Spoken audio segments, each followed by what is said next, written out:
முதல் குற்றவாளியே விராட் கோலி அவர்தான் அப்படின்னு தற்போது கோலி அவருக்கு எதிராகவே வழக்கு பதிவு செய்யப்பட்டிருக்கு. இதனால கோலி அவர் கைது செய்யப்படக்கூடிய பரபரப்பான சூழ்நிலை பெங்களூரில் தற்போது நிலவிக்கிட்டு இருக்கு.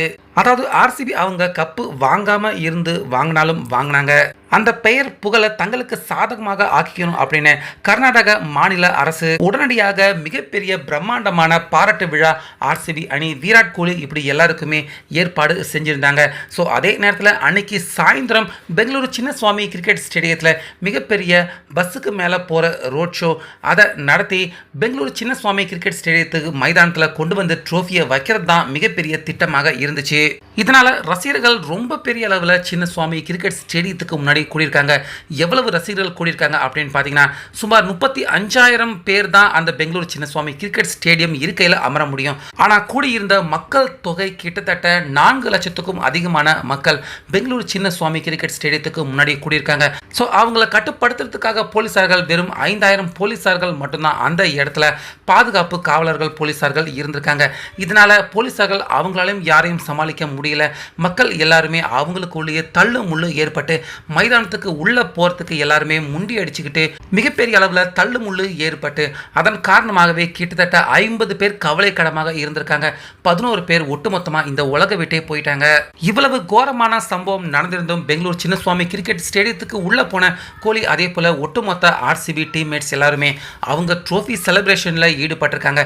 ஸோ இதுதான் கோலி அவர் மேலேயும் ஆர்சிபி அணி மேலேயும் தற்போது எல்லாருக்குமே ரொம்ப பெரிய அளவில் கோவத்தையும் வன்மத்தையும் ஏற்படுத்தியிருக்கு.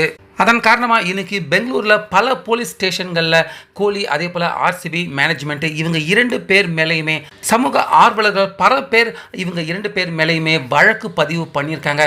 ஸோ இதை பற்றி தற்போது பேசியிருக்க டெல்லி முக்கிய மந்திரியான சந்தீப் பத்ரா அடுக்கடுக்காக பல கேள்விகள் ஆர்சிபி மேலேயும் முக்கியமாக மாநில அரசு எல்லார் மேலேயுமே கேள்வியை எழுப்பியிருக்காரு. அதாவது நடக்க போகிற இந்த ரோட் ஷோ பிசிசிஐ அவங்களுடைய அனுமதி இல்லாமல் தான் இந்த ரோட் ஷோ நடத்துறதுக்கு ஆர்சிபி அவங்க திட்டமிட்டிருக்காங்க.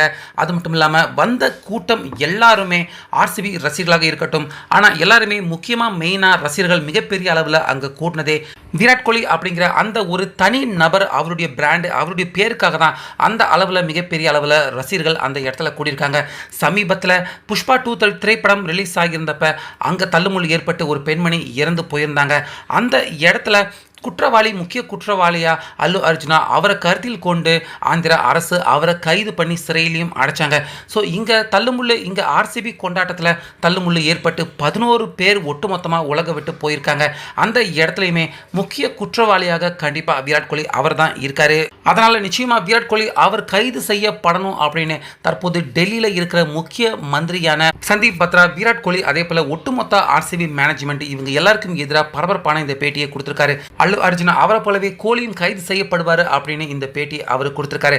அதே போல இன்னைக்கு பெங்களூரில் பல இடங்களில் பாஜகவினர்கள் விராட் கோலி அவருக்கு எதிராகவும் அதே போல ஆர்சிபி மேனேஜ்மெண்ட்டுக்கு எதிராகவும் பல இடங்களில் புகார்கள் கம்ப்ளைண்ட்டுகள் கொடுக்கப்பட்டிருக்கு. இதனால கண்டிப்பாக கோலி அவர் விரைவில் கைது செய்யப்படுறதுக்கான வாய்ப்புகள் இருக்கிறதா தெரியுது.